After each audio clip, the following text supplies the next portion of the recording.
All right, so I'm going to get started. Thanks for joining us, or if you're watching this later, thanks for tuning in. So this is the first panel discussion from the team at Mindful and Multicultural Counseling. We're located in Ewing, New Jersey. I'm Natalie Edman. I'm a psychologist in the practice, and we're just gathering just because we know it's a very unique time and people are navigating it in different ways, and some people are feeling pretty isolated and overwhelmed, and other people are finding their way. And so we just wanted to provide a forum for people to be able to just talk about some of the stuff that are going on and maybe identify different strategies that they can use to cope. And I'm really excited for you to meet the different clinicians in the practice. So I'm going to have them introduce themselves a little bit. I'll just tell you a little bit more about myself. So I've been a psychologist for over 20 years, and I worked in a hospital system as an administrator for many years, and then opened my own practice in Ewing 4.5 years ago. And then we expanded to a group practice last summer. I really specialize in the treatment of depression, anxiety, trauma, particularly for people of color and other people who feel marginalized or oppressed, and specifically looking at a mind-body-spirit integration, that our body talks to us in a lot of different ways, and that we have to find ways to take care of our nervous system, and just helping people build mindfulness into their life. I'm also a yoga teacher. I love teaching meditation. So we'll do a little bit of meditation towards the end of our time together. So I'm gonna ask Marissa to introduce herself because I see her here. Are you able to unmute yourself, or do I have to? Oh, you're good. Hi, I'm Marissa. I'm excited to be here. I have my LPC. I've been maybe in the practice probably about like 6 years. I really worked though in Princeton House for about maybe 5 of those years. I've worked with adolescents for 2.5 years, women, men. I have a lot of experience with DBT, but also within trauma, addictions, eating disorder, which is primarily clients that I also want to bring in with the practice as well. I have a lot of knowledge and specialty working with that field, also with depression, anxiety, and psychosis as well, working with individuals with any sort of delusions, hallucinations, psychosis, and the like. And yeah, I really have a passion for this field, and as we all know, there's a lot of anxiety around this time, and a lot of comfort that we could all kind of use at this area. So I'm happy to answer any questions. Great. And I'll have Emily introduce herself.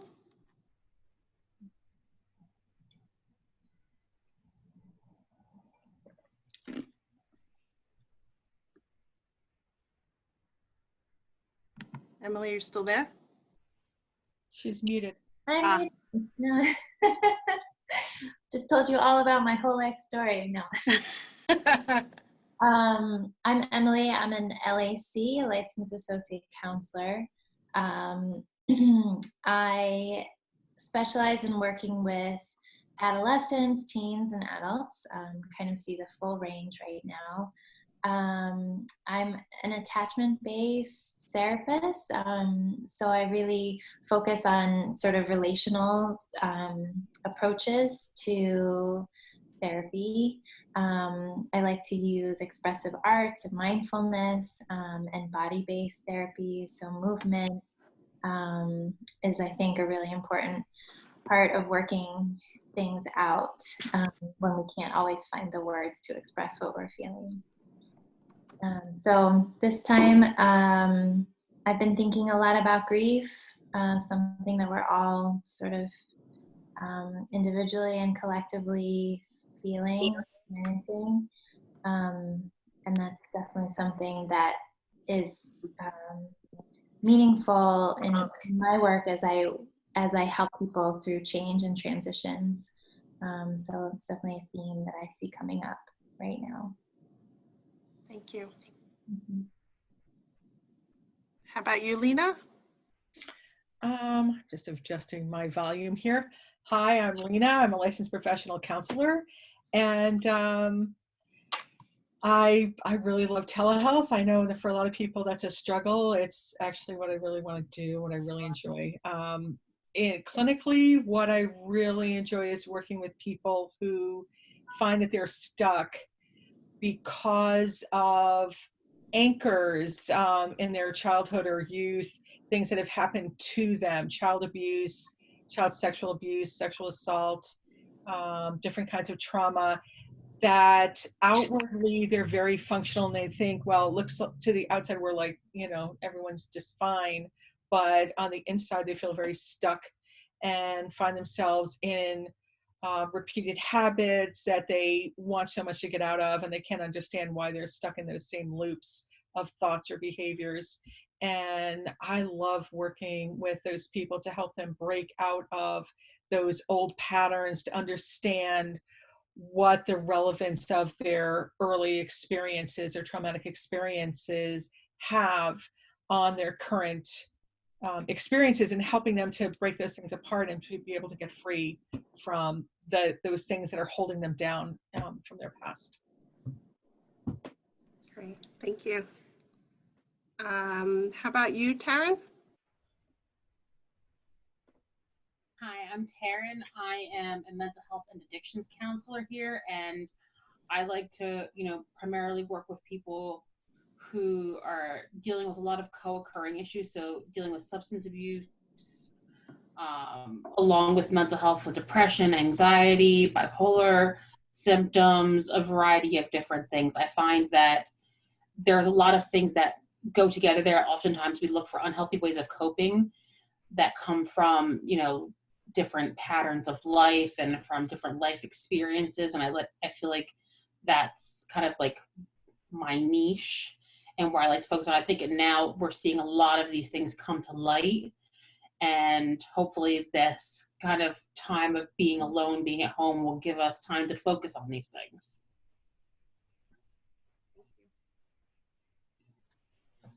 Shashi?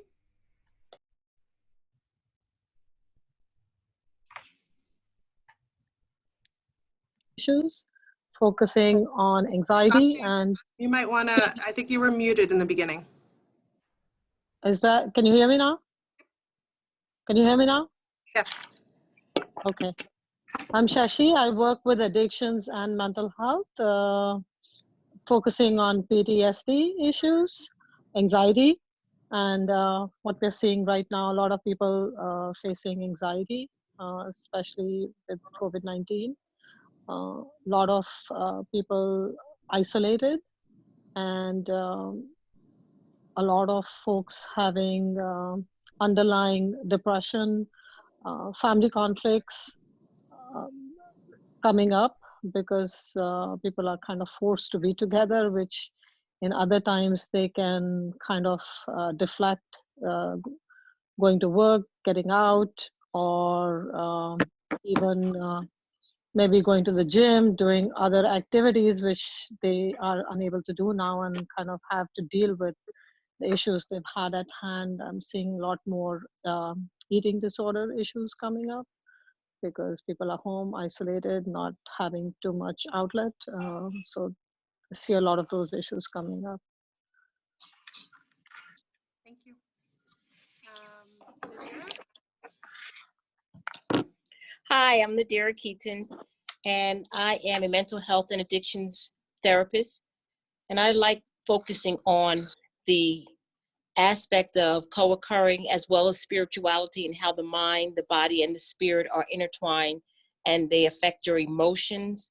They affect all parts of you. And I like doing a lot of relational therapy as well, and knowing that because we are interdependent on one another, we really need to learn how to master, first of all, the relationship that we have with ourselves, the relationship we have with who we call creator, or who we look to as someone higher than ourselves, and then our relationships with one another.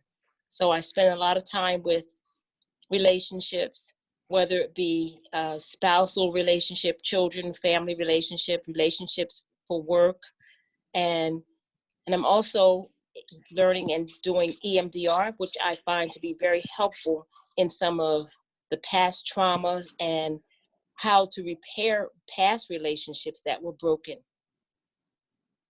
Great. Thank you. And also want to have Lissa introduce themselves.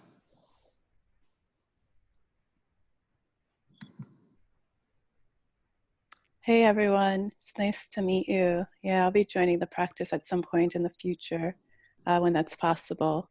I'm a multiple roles. I work as a mental health nurse practitioner, a movement teacher, meditation teacher, and then I'm also offering Buddhism in different forms. So blending an integrative approach to offer care to folks across the lifespan and really weaving in a lived experience into that, really wanting to be accessible in terms of ability, in terms of race and gender, sexual orientation, just really wanting everyone to feel welcome. Thank you. Great. Thank you. Thanks for joining us. Thanks. We're very excited that you'll be joining the practice and being able to blend medication management with a holistic perspective of mind, body, spirit, and how one can heal mental health issues through a really holistic approach. All right, so would love to hear just what are some themes that people are hearing in the therapy room, the virtual therapy room, over the last 7 or 8 weeks. Just what are some of the things that people are coming across? Yeah, go ahead, Lena. I have a lot of college students, and they're now home with their families, and they had been living as, ostensibly as adults, and now they're back home and they're being treated as children, and really, really struggling with that. And so for me, it's been very challenging to help my clients navigate this relationship with their families, where they're still doing their coursework, and their families expect to have unlimited access to them, and managing the students' expectations about their family, and their communication with their family, and finding a way that they can still feel like an adult, and revising their communication skills so that they can communicate to their parents and loved ones. I'm here, I'm part of your family, and also I am now a young adult, and I want some autonomy. I want to be able to express myself as an independent adult while recognizing still that you're supporting me, you're providing for me, and still, yes, I am an adult, and I want the privacy and I want the respect of an adult who's cohabiting with you. So that's been very challenging, and we're having some successes with that. Sure. Yeah, I mean, I work with a decent amount of college students myself and notice just how hard it can be to navigate that transition of going from being really independent to then moving back to living with people who, this happened so abruptly. So it wasn't like people had a lot of time to prepare of how to navigate those situations. I know personally, I'm one of those people who's actively parenting. So I have a 10-year-old and a 12-year-old. And so, I have a lot of friends who are kind of struggling with, working from home while also navigating e-learning for their kids, and just the stress that comes, because it's just hard to multitask on a good day. And in these trying times, it can be really hard to how do you find that balance between structure and flexibility, and being really compassionate and kind to yourself and to your kids, in terms of just the stress that everybody is under, given how uncertain these times are. And I think we just heard today that officially it was called that students won't be returning to school this calendar year. And so just, the countdown to the end of the school year, and how to have some level of acceptance about that. Other things that people are noticing in the therapy room?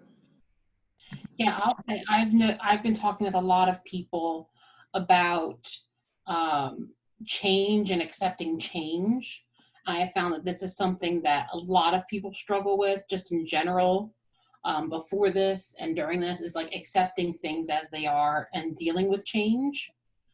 And I'm finding some people being like, okay, you know, I'm able to accept this change because like it helps validate my feelings of anxiety. So like, okay, it's not that I've been worrying for nothing. I have been training my whole life for this moment. So a lot of people are feeling like validated that their anxiety is real, and it's like, all right, I'm ready for this. But then other people are struggling with accepting, you know, the fact that things may or may not go back to normal, and kind of like really finding that place of understanding that acceptance doesn't mean you have to like it. And I think that's the biggest message that I've seen people struggle with, is the being okay with the fact that they don't have to like it, but they do have to work to accept it. I've always found that the skill of radical acceptance is one of the hardest kind of DBT skills, dialectical behavior therapy skills, for people to hold on to, or to, I would say, probably to practice. This idea of I don't have to like it, but I'm going to stop fighting the reality of what is right now, right? And I think of acceptance as an ongoing process, like something we moment to moment have to commit to or be willing to go down that path, that we always have these two paths, right? The world is going to be what the world is, and we can choose to go down the path of resisting, like I don't want it to be like this, it's not fair, or I can turn my mind towards the path of acceptance.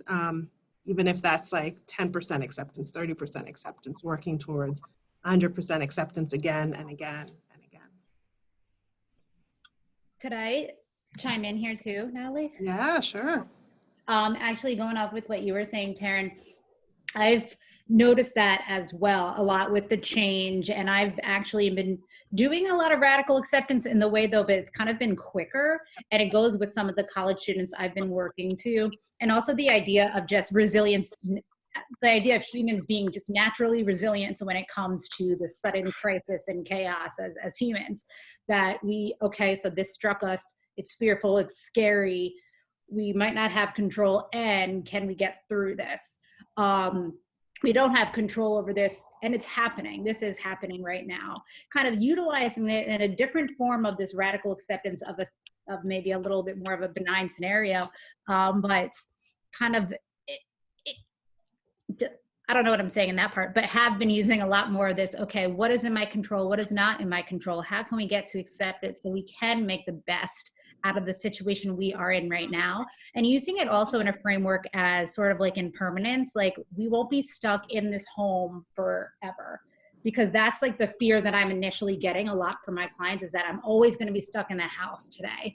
I'm never going to be able to go back to work. I'm not going to have this money. And the fear is valid, but is that fact? Is that situation completely accurate? So I'm using it a lot of, okay, right now I have to accept the situation and the circumstances I'm in right now, but is this going to last forever? So I've been using a lot of that when I've been working with the clients to help lessen some of that anxiety, that idea of like impermanence, like, okay, this isn't going to last forever.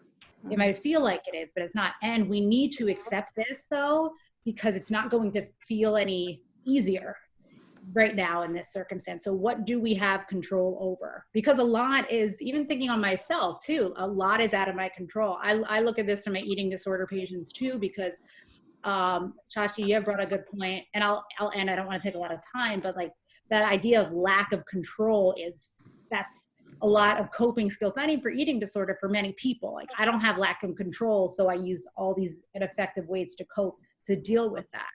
So it's learning how to accept something, learning how to understand it's not going to be permanent. And then like, what do I have control over? I kind of use some of like those 3 points to try to help loosen or lessen some of that anxiety.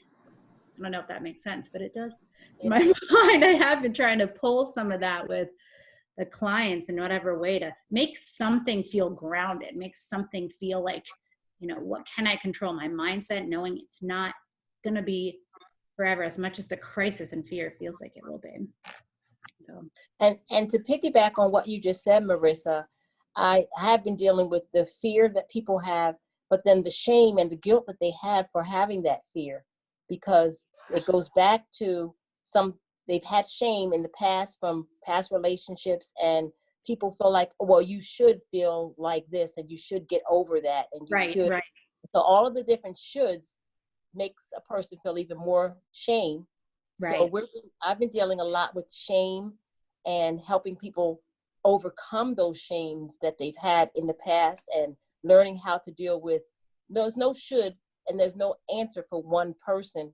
And as you continue to love yourself and learn how to have a good relationship with yourself, you kind of crush down and chop away at those shoulds, because this is new for everyone. Right. And at every layer of the journey, we have to learn how to deal with another something. It's a lot of layers here, so we have to deal with it. Right. Because you hear a lot also of like, I should be doing more with my time. I should be productive. I should be doing this, which adds so much more anxiety. This is a world pandemic, but there's pressure to do more during this, which is so like ironic too. That was a really good point.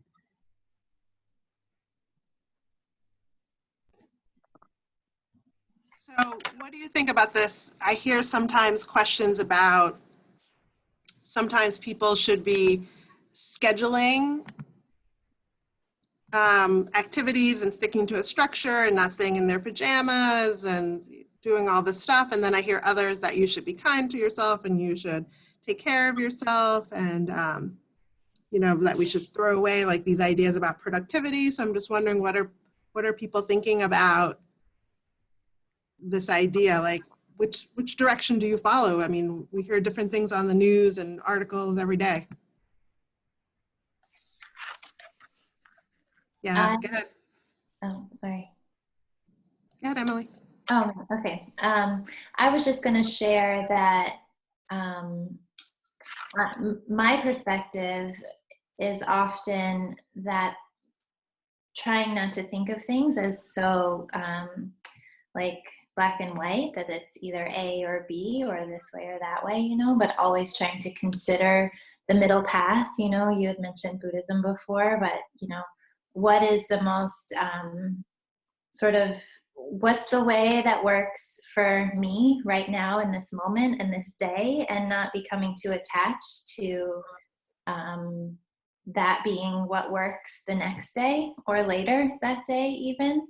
I think can kind of alleviate some of that pressure, and that we have to give ourselves permission to not feel so much, to not carry that pressure and that weight of expectation. It helps certainly to hear it from others that we can put it down, but it feels like to me a constant practice, and something that I try to offer the folks that I work with all the time, that there's always a third option, and it might be not visible and it might not be presented to you, but it's always there and available. Right. Were you going to say something, Taryn? Yeah, I was going to say, I agree with what she's saying. And I feel like you do have to find that middle path for how to, get the most out of your day and figure out what's going to make your day, the most productive for you. Because, we see all these things, on social media. And I think that's the biggest, part where the social media piece of it, where we're like, oh, everybody's like got all this time home, everybody's starting a garden, everyone's raising chickens, everybody's doing this, everybody's doing that. Oh, I have to be productive with my time. This isn't a vacation, it's a pandemic. And I think that's the biggest thing where I see, people struggle with, is that this perception of, oh, now I have all this free time. It's no, you have this time because the world is in chaos. You're not expected to start your own MLM business and be successful right off the bat. That's not, what we're supposed to be doing. We're supposed to be finding, a way for us to ride this out until, we're allowed to resume normal-ish activities. And I think, kind of as I think about social media, that is the biggest,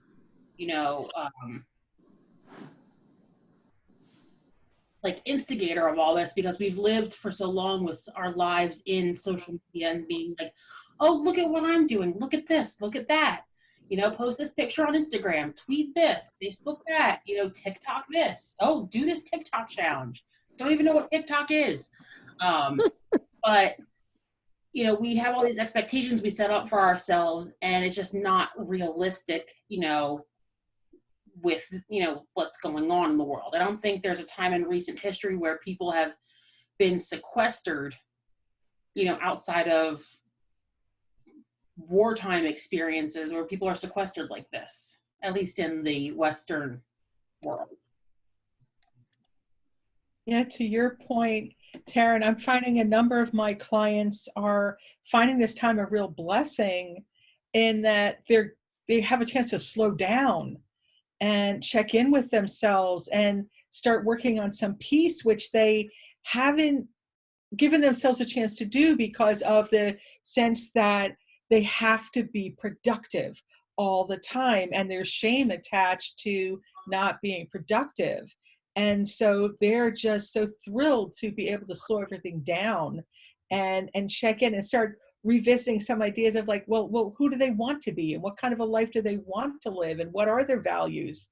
And so I do have a number of clients that are, and one of them is there right now, and I got to jump. So thank you for including me. Bye, everybody. Hi, Alina. To go off of all those points, that was good timing. That's fine. To go off of all those points, even starting with Emily's, that flexibility, like that it's not black and white, like a complete structure, to not just knowing what it is that you need on that day to that moment to moment, being mindful with that. And then also what Taryn was saying too, and also just that it's, I've just been thinking about it and seeing too, it's okay not to be okay during this time, because just mental health wise, this is not your normal circumstances. And if you can't function, I guess, as you would on a typical day, like that's okay too, because we do see a lot of the pressure to, and those expectations, like you were saying, to be able to not only, function, but do all these other projects. And so sometimes it feels like even more pressure almost to get more done on this sort of like vacation. That's how I view it anyway. But also now, because we're so much more online, we see so much, so we might be doing even more comparisons. I know I am, and I feel like I should make bread and do all these things, and I've got it. I have. I'm like, I should be doing that, and felt shame. And I know for me or for others, it can be hard to. And so if you're not feeling okay, also, like if you are feeling a little bit more anxious, if you are feeling a little bit more sad, and you're more vulnerable during this time too, like you can honor that and know, like, this is okay. I'm doing what I can today. I think that's also important in helping to manage your own mental health and anxiety, is to be compassionate with what you're able to do, and maybe try something else different tomorrow. Because then that just leads to invalidating ourselves and then criticizing ourselves, which doesn't help in that whole process. And I think that sometimes gets missed, because then we just shame ourselves for feeling that way. And it is really okay, because we're trying to create a different world for ourselves in this, but it has a toll on us. And we're like, it's okay for that. So just that self-compassion is just so utterly needed in these times. And I really love what everybody else was saying too, that shame really comes a lot from this, being mindful of that, and like that flexibility in thinking that like it's okay, also everything's okay, and that like self-compassion can really get a long way for helping with that anxiety. Just my 2 cents. And how much that's a practice to practice that self-compassion, or to notice the ways in which we're not kind to ourselves, whether it's the actions we take or the things we say to ourselves, and how do we just note that gently, that negative self-talk, and then come back to something that grounds us, whether that's the breath or a mantra or our feet or the sunshine, whatever that might be. I guess my last question, or second to last question for all of you clinicians is, what's one thing that you've been doing to take care of yourself?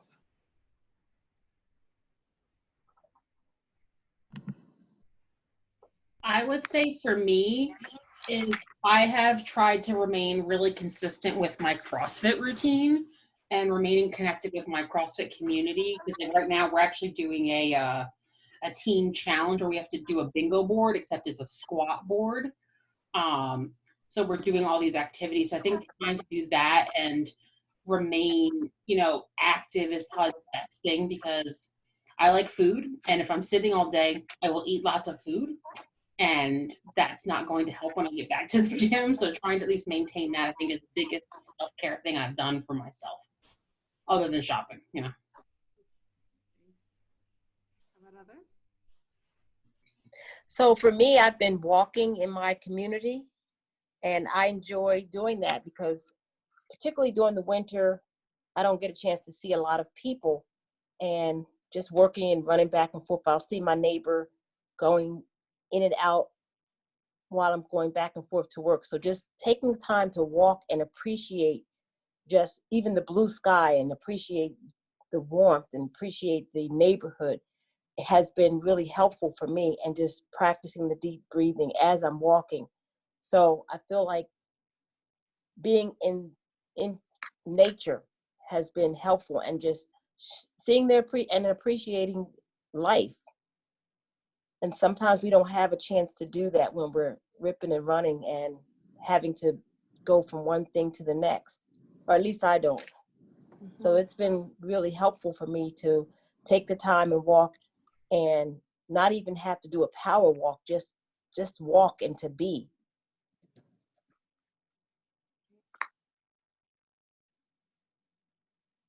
For me, it's been exercise. So just exercising every day on a regular basis. But yesterday I cleaned the whole house, so I did not want to exercise, and that was okay. So I gave myself permission not to do it because I was exhausted from the day. So yesterday was a tiring day for me. So not exercise.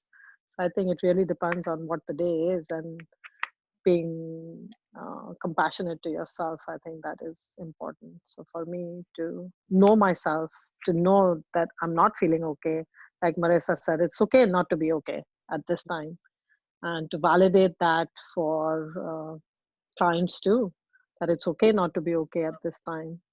So that validation right now, it's a pandemic. It is pretty serious for a lot of people, and to validate that for myself too.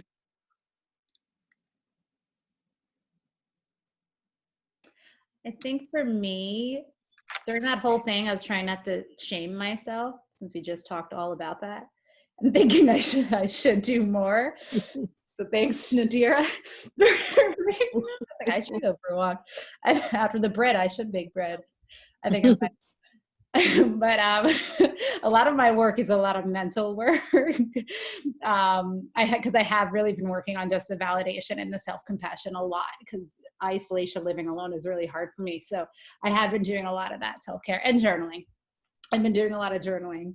But I may do some kitchen work or something. That's just helpful for me. Maybe just doing something to build. I hate cooking. I hate it. It's not self-care at all. But just to do something as like building mastery, like maybe doing a different skill, making myself feel more accomplished, can be like a project. And having you come over and clean my house. Asking for help, Shashi. That's what I'll do. I want some bread, Marissa. I'm not making bread. Making y'all bread, all right? Sourdough bread from scratch. That's what one of my folks are doing, making sourdough bread from scratch. I'm gonna try. I think for me, the two things that I think I've been trying to do regularly is exercising in the morning, and purposely not exercising some mornings when I'm noticing I'm tired, similar to what Shashi was saying. but I've also been like binge watching a TV show. And I was telling my team earlier about how I'd never watched the show ER when it was around in the 90s and early 2000s. And so most of the pandemic I've been watching, 15 seasons. I've been watching it. And I finished it like 8 days ago. And I noticed what a difference it was last week to not have a show that I was binge watching, that it was hard for me to put limits on all the stuff I was doing. I was like working and I was cooking and I was like working on these special projects and doing stuff with my kids. And I was like exhausted for so much of the week. And so I really think like binge watching something or like immersing yourself in a book, just to check out for a bit is so valuable, that our bodies tell us when it needs to check out. And that doesn't always mean avoidance or escape. It just means like that's a way of regulating oneself.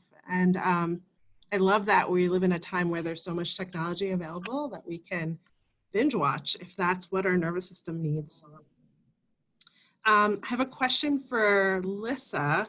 It's my last question before we switch to meditation. Lissa, I would love to know, since you have a very strong meditation practice and have been teaching meditation for some time and also are a psychiatric provider, just what's the dance that you do with people who are wanting medication to kind of manage their anxiety and their depression and their grief, while also knowing that medication, there's so many other modalities available out there. So just wondering your thoughts on that.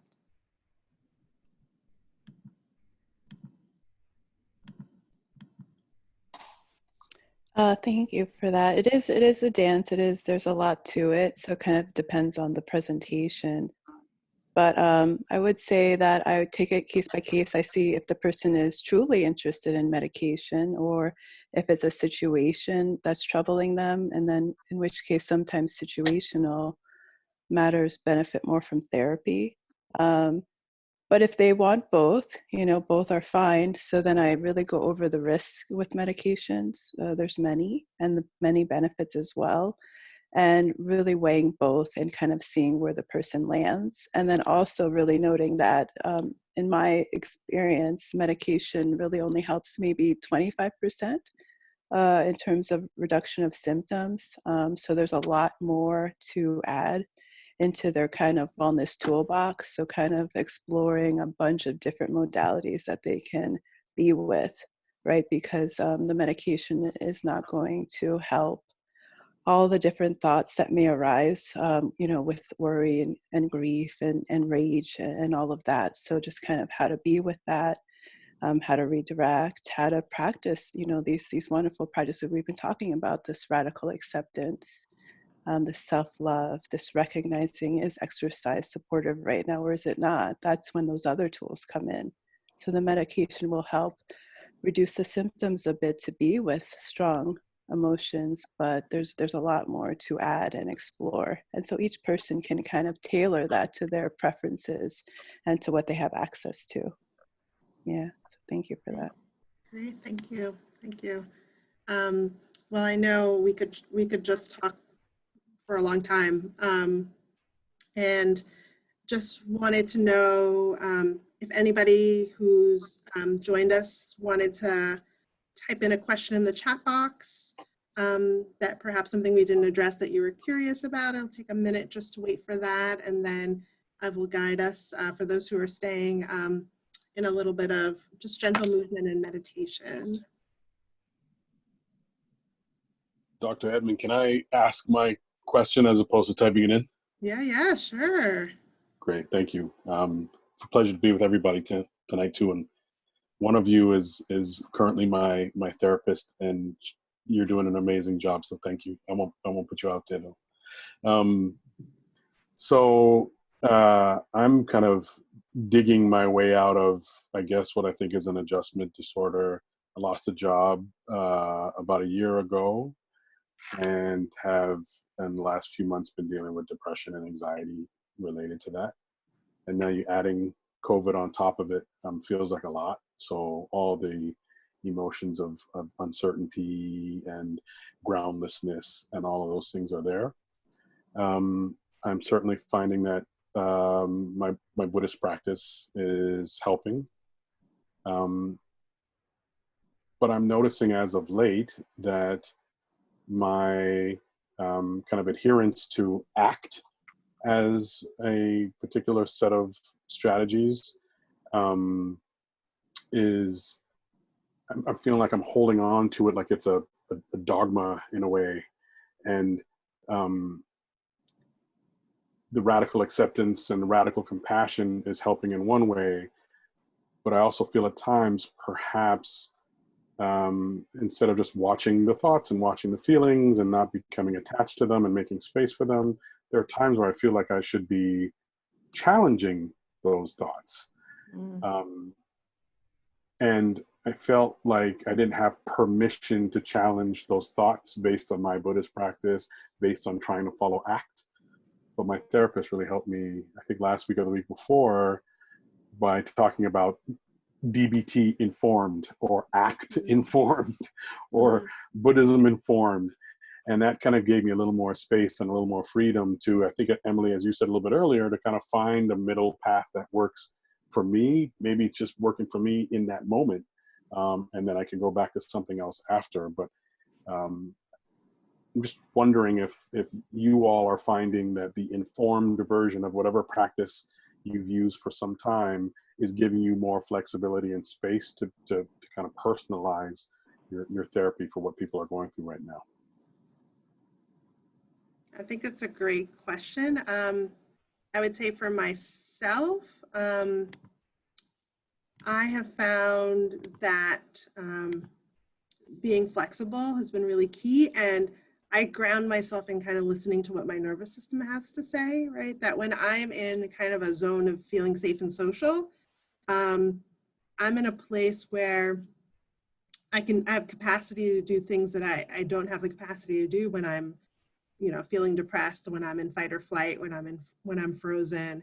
And so I find that I, have greater capacity in those spaces to not take my thoughts so seriously. So that kind of observing and letting it go, it's easier because I'm in that headspace, right? Which is, I say headspace, but I also mean like body space. Like my body is in this like more relaxed space versus when my body is tight, or really drained, I have less resources available to me.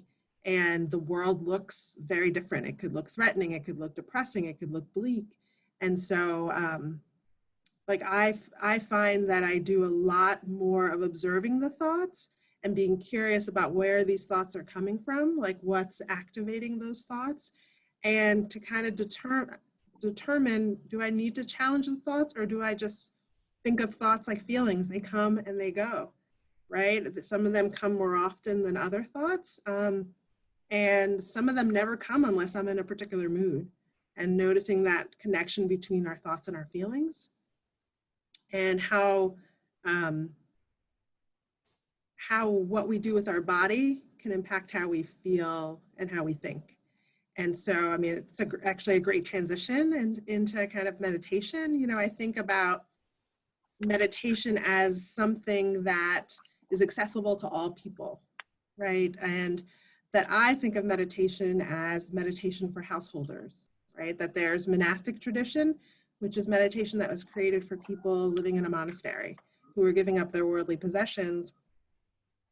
And that's not most of us, right? Most of us have a home or apartment, or, we live with people, or we live by ourselves, or we have a job, or we have volunteering.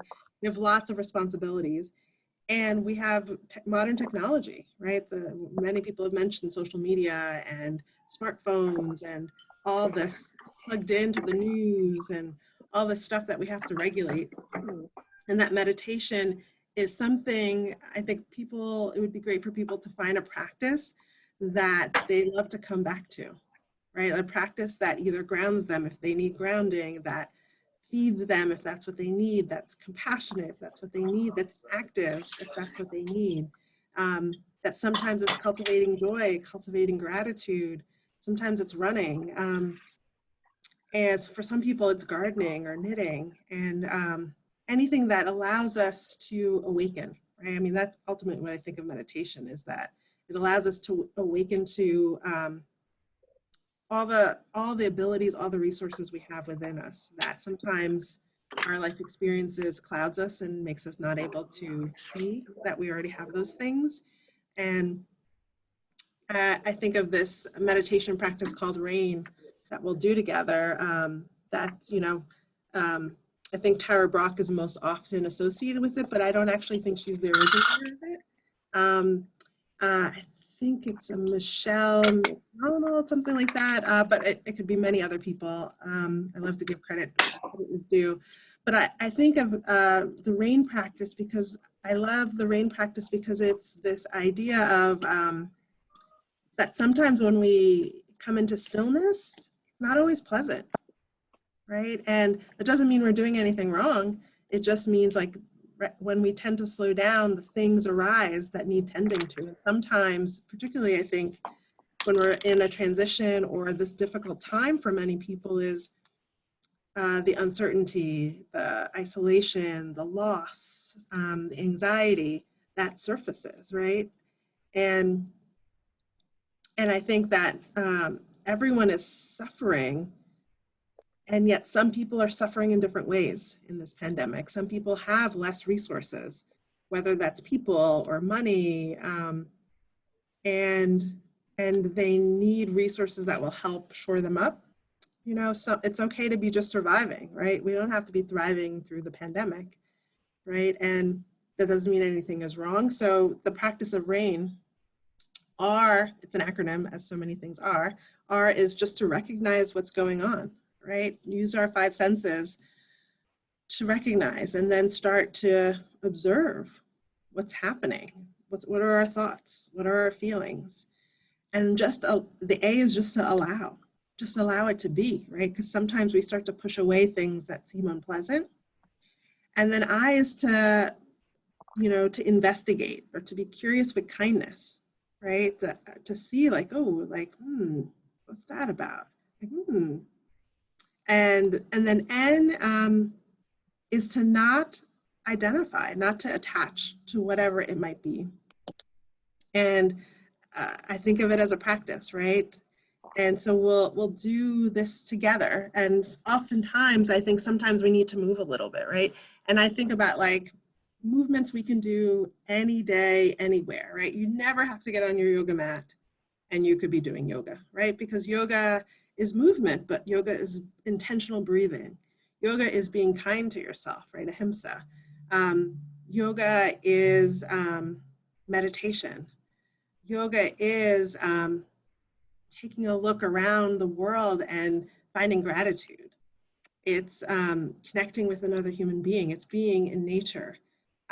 It's tuning into all of our senses and choosing when to plug in and when to plug out. Like all of that is yoga, right? There are 8 limbs in yoga.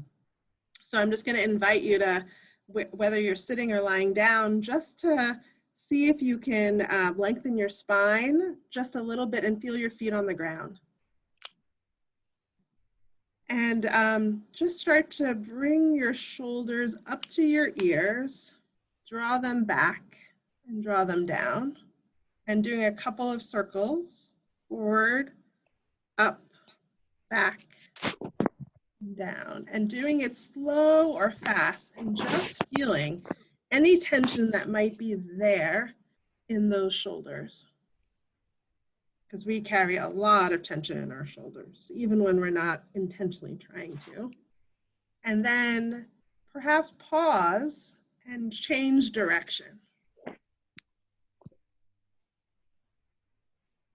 And this is something we could do when we're on social media. This is when we're watching whatever we're watching.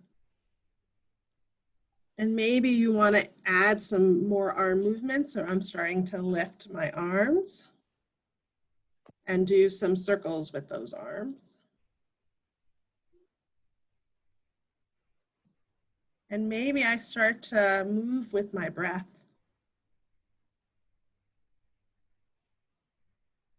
Just noticing the breath moving with the circle of my arms, and maybe I pause and switch direction. And just starting to notice what happens when I open my heart just a little bit by drawing my shoulders back and down.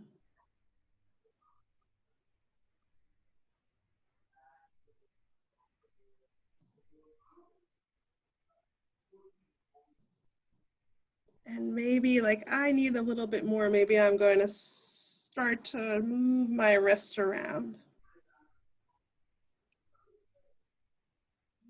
And going in the other direction as well. I always love it when I hear some of the crackling and the popping. And then maybe moving my fingers around as well. And I inhale, I'm gonna lift my arms right up above my head. My arms are around my ears, relax my shoulders away from my ears. And I'm just gonna take a twist to the right. So my right hand goes back. My left arm goes towards the right. I inhale, lengthen my spine. Exhale, twist from that mid-upper back, maybe glancing over my right shoulder.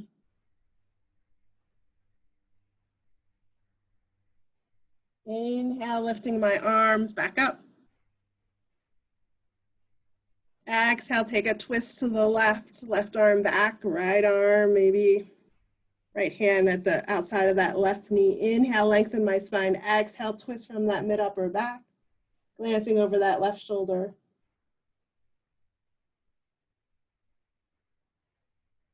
Inhale, come back to neutral, lift the arms up. Exhale, allow the hands to rest on your thighs or the chair, arms, or wherever. Having a soft gaze. And if you so desire, maybe gently closing the eyes.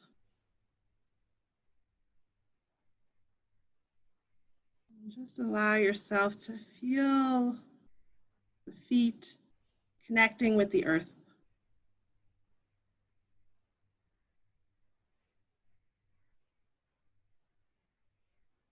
Feel how the chair supports you.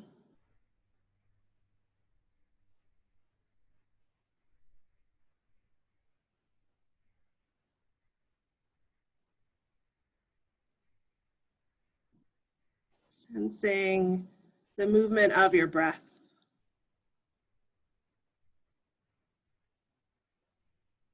No need to try to control it. Just allow the breath to rise and fall just as it does.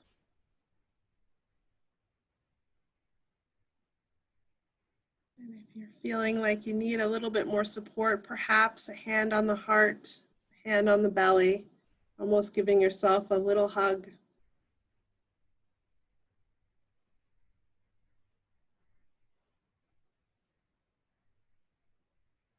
Just tuning in to the sounds around you.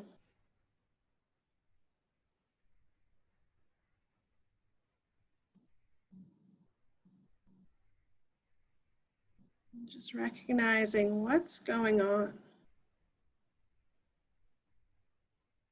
What's in your awareness?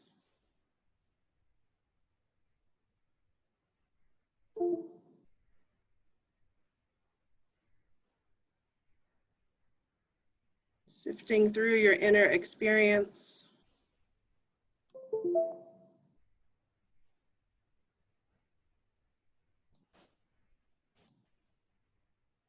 The sensations of the body.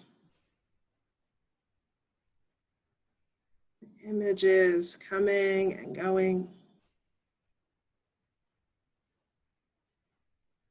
Feelings.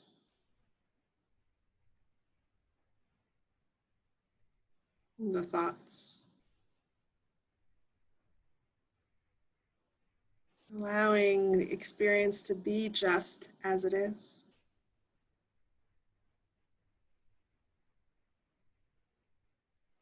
Letting go of any potential shoulds of what this experience should be like.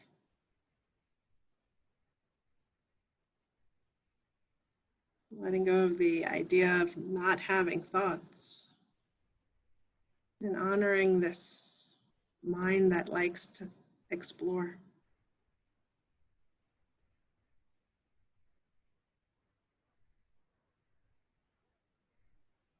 Observing with kindness all that is.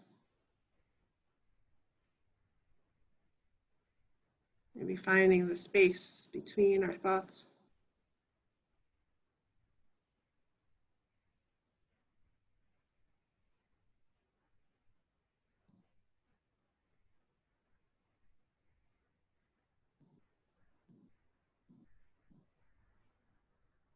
Just allowing everything to be like clouds floating in the sky.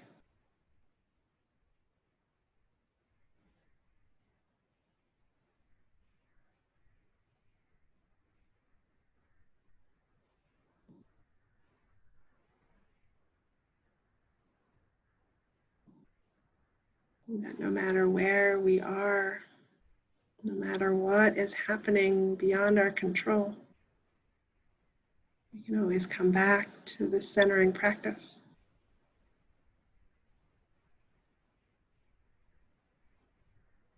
Of opening our heart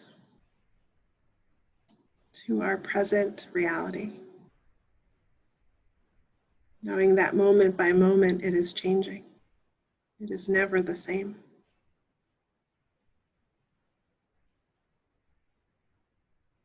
Noticing the many stories we tell ourselves throughout the day. How it may feed us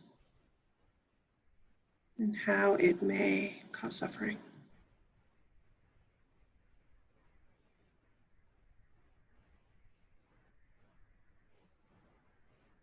Inviting you to think about what might you need this week.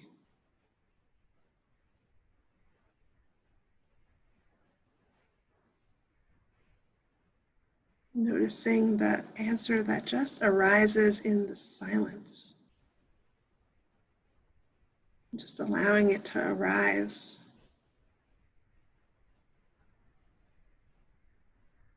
Be curious about what emerges.